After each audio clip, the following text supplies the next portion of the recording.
Frank Herbert's Dune was published in 1965. It's often considered the masterpiece of the science fiction genre and continues to have substantial cultural influence. The novel has inspired many other sci-fi epics and sagas and has been adapted to virtually every form of media in the 60 years since its initial publication. The story focuses on the conflict between two ancient houses, the Atreides and the Harkonnens. They're part of a complex political system that includes other noble houses, an emperor, a massive corporation of which they're all shareholders, an interplanetary guild that controls space travel, and a mysterious sect with spiritual and supernatural influences. We follow 15-year-old protagonist Paul Atreides as he and his family move from their home planet to Arrakis, known colloquially as Dune.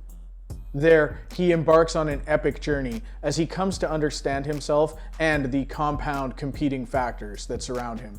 Boiled down to its most basic, Dune really is a simple hero's journey story. But Frank Herbert has woven such a compelling world of political intrigue and philosophical tension on top of it that he's able to develop elaborate ideas about ecology and myth and religion. The first 100 pages of this long novel can be challenging, with all the unfamiliar terminology and the subtle politics at play. But once through that, Dune is a true page-turner as it drives to its ultimate finale. The term world building gets thrown around a lot, but with Dune, Herbert didn't just build a world, he built a universe. There have been many subsequent books in the Dune Chronicles, with board games, video games, comic books, television shows, and movie adaptations. Denis Villeneuve's current film adaptation will likely yield even more Dune media in the future. The incredible amount of planning, the rich backstory, and thousands of years worth of lore that the author conceived of while writing the first book has resulted in a franchise of devoted fans that just continues to grow as more and more readers discover this first book and come to revere it. The first time I read Dune, it was from this Ace Trade paperback edition. It features a classic image of orange and yellow sand waves with the vertical title in pale blue and white. There is a solitary figure leaving footprints in the sand, and two moons can be seen in the night sky. The half-title and the title page feature this distinct font, and the book begins immediately after the table of contents. There are decorated title pages for each of the novel's 3 sections, which match the title page. The back matter in Dune is extensive, with 50 pages of appendices, a terminology index, cartographer's notes, a map of Arrakis, and an afterwords by Brian Herbert. The printing quality in this edition is a touch problematic at times, so when I had the chance to upgrade to a more deluxe illustrated hardcover copy of the novel, I decided to go for it. Let's do this. Here we have Dune from the Folio Society. This version was released in 2015 and is presented in a black illustrated slipcase. You know you're dealing with a fancy folio when the slipcase has these shaped edges that accommodate the curve of the book's spine. At one point in the novel, the ecologist Kynes recalls his father describing the lines of movement that gave us the first clue to the relationship between worms and spice. Those lines of movement are perhaps the inspiration for the design of these silver contour lines that shape the desert landscape on this side. They wrap around the back, and on this side they swirl into each other in a sort of vortex. It's a great effect. The book itself is bound in a metallic silver buckram to match the slipcase, with a dramatic portrait illustration on the front. The image is of protagonist Paul Atreides in gray tones. He's a warrior and a mystic, and we can sense the intensity in the darkness from the depiction of the figure here. We can see elements of his still suit, the nose plug and mask, and there's a silver foil effect across him. This could be sand, stars, or spice. The most striking feature is the blue eyes, which are actually recessed into the cover to add even more dimension. On the spine, the author and publisher name are recessed in that same distinct blue, while the title is flush in black with that same silver speckle from the cover image. The binding is appropriately finished with blue head and tail bands. When we crack the book open, we see lovely illustrated end papers on a thick stock with a map of Arrakis by Martin Sanders. On the reverse of this, next to the half-title, are cartographic notes for the map. The book is printed on Abbey wove paper, which is smooth and comes in at a slight cream color according to my color swatches. There's a table of contents, and each of the novel's 3 parts is signaled with a clear title page that has this simple design element meant to look like a digital display. It's also carried over to the chapter epigraphs. If we bring back the Ace edition for a brief side-by-side, we can see that the Folio Society version is indeed bigger, with an extra 4 centimeters in the height and 2.5 centimeters in the width. The font size is similar in the Folio version, but there are more lines per page and even more generous margins. With the consistency issues in the paperback version, there is a marked improvement when it comes to the readability of the Folio edition, which features precise printing on much thicker and higher quality paper. There's a brief biography for the primary contributors to this edition, which is something I always appreciate. The introduction is by frequent Folio contributor Michael Dierda, a Pulitzer Prize-winning literary journalist and author. He begins this 6-page introduction with a brief summary of the early narrative. He provides some context around the novel's creation. Then he speaks to Dune's legacy and impact. This introduction is light on spoilers and is written for those returning to an old favorite or to brand new readers. The interior artwork, like the cover art, is by Sam Weber. He might be familiar to Folio fans for his work on Fahrenheit 451, The Lord of the Flies, or The Book of the New Sun.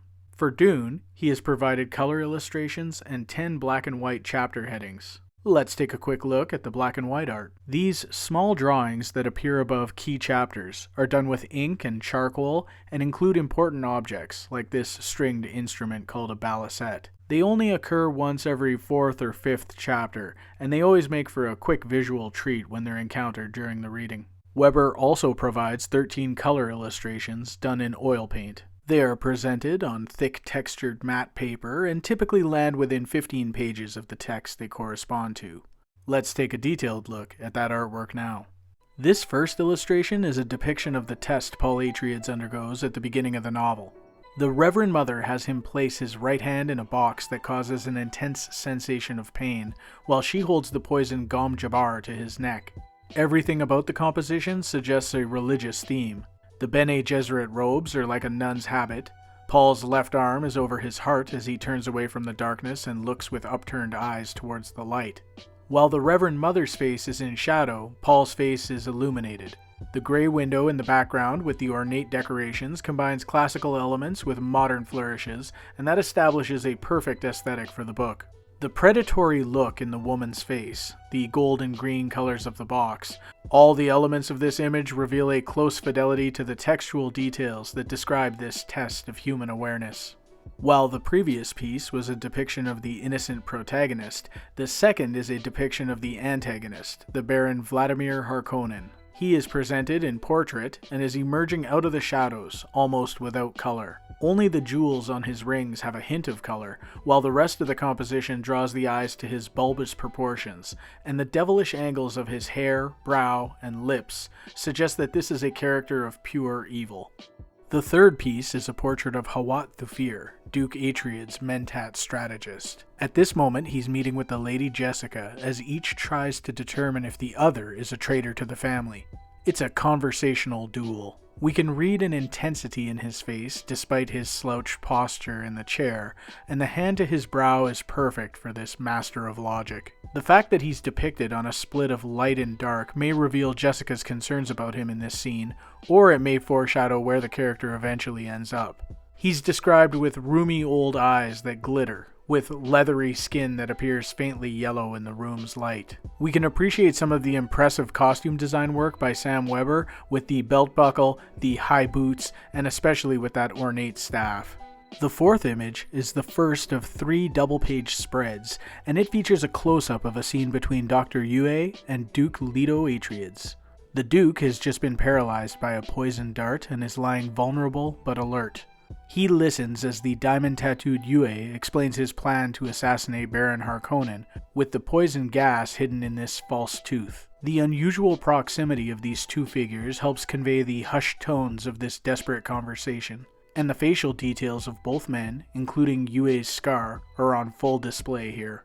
The next illustration, another 2-page spread, depicts Paul and Jessica's escape from the Harkonnen forces. With Paul at the controls of the ornithopter, they fly into a massive dust storm to evade their pursuers. The swirls in the stormy sky and the thick dust billows help suggest the massive scope of the storm, which threatens and protects the small vehicle. This is the first piece that highlights the environment, which is such a big part of this novel, as opposed to the characters themselves. The sixth image is also a departure from what we've previously seen from the artwork. It isn't inspired by the primary text, but by the epigraph from Princess Irulan. Each one of the chapters opens with these quotes, and they help build the larger history and mythology of the text. In this one, she recalls an anecdote from her youth when her father, the Padishah Emperor, was presented with a slave concubine. The nude figure is accurate to the princess's description, as she was tasked with spying on this scene as a young girl. She recalls the concubine's red hair, her dancer's muscles, and her beauty, but she also recalls her father's rejection of the concubine and the political dangers such a decision could yield. The diagonal split between light and dark is also present in this piece. The seventh image is the final two-page spread and features a portrait of Feyd Rautha Harkonnen and also involves an interplay between light and dark. As he stands in the gladiator arena against his opponent, Feyd has a black glove with a long blade, while the white glove is holding the short knife. According to tradition, the blade in the white hand is supposed to be poisoned, while the blade in the black hand is supposed to be pure. But during combat, the Harkonnen has revealed that he has switched the order, and it is the black hand that carries the poison. This whole scene is about victory through deception, and as the confetti floats down to celebrate his win, we learn that the whole charade was orchestrated for manipulative political purposes. The eighth illustration is inspired by the moment when Jessica sips the drugged water of life from the Fremen in the ceremony that will make her their new Reverend Mother. As she tastes the water, she has become aware of the psychokinesthetic extension of herself, and this is represented in the art from the layered portraits, which suggests the inner movement and the disorienting simultaneous experiences of the transformation. The ninth image is of the important scene early in the novel's third part, where Paul needs to ride a worm. As it is called, the worm's presence is initially just a whisper, but soon the massive maker breaks the surface and is described as an approaching mountain. From the tilted horizon to the tiny hooded figure to the swirling sand to the massive creature, everything about this image captures the scope and significance of this moment. I especially like the vertical details that add to the sense of movement here. This is my favorite of the bunch. The 10th piece is of Fremen leader Stilgar. Again, more excellent design work is evident in the details of the stillsuit as he grips his cloak and knife. There is a fierce intensity to this piece, not only due to the figure's intimidating pose, but the facial expression. The landscape behind Stilgar is appropriate, as this is a character who is truly part of the desert itself. The 11th illustration is of the calm before the final battle. A lone figure stands on a rock, and above we can see massive ships in orbit around Arrakis. The two moons and the stars, as well as the metal armor of the figure and the desert landscape below, help evoke a classic science fiction tone to this piece. It feels like a modern update to a vintage pulp cover. The final image is a portrait of Aaliyah, Paul's younger sister. She is hooded and veiled. The details in the wrinkles and folds of cloth around her are beautiful, and the texture of the veil itself is effective and haunting. The silver of her jewelry serves to draw the eye to the Atreid's Gom Jabbar on her finger, and subtly echoes back to the first image, which cleverly bookends the colored artwork in this edition of the novel. This folio edition of Dune closes with the same back matter as the Ace paperback edition, minus the map by Dorothy DeFontaine, as it would be redundant given the choice of end papers here. It's all laid out and formatted to fit the rest of the book's design, and includes the appendices, terminology, and afterword. Though this afterword is the 2005 edition, while my Ace copy had the 2017 version, which alludes to the forthcoming film by Denis Villeneuve, which has since been released. The initial 2015 printing of the Folio Society version came with a limited edition poster based on the cover illustration. My own copy happens to be the 6th printing from 2020, and as I understand it, the book continues to be a top seller, having moved beyond the 8th printing. Worth mentioning is the limited edition version that the Folio Society released in 2020, which is based on the standard edition we just looked at. This was an artist-signed book limited to 500 copies, with more bells and whistles than the standard Folio edition. It features a cloth-covered clamshell container that opens out from the box the Reverend Mother used.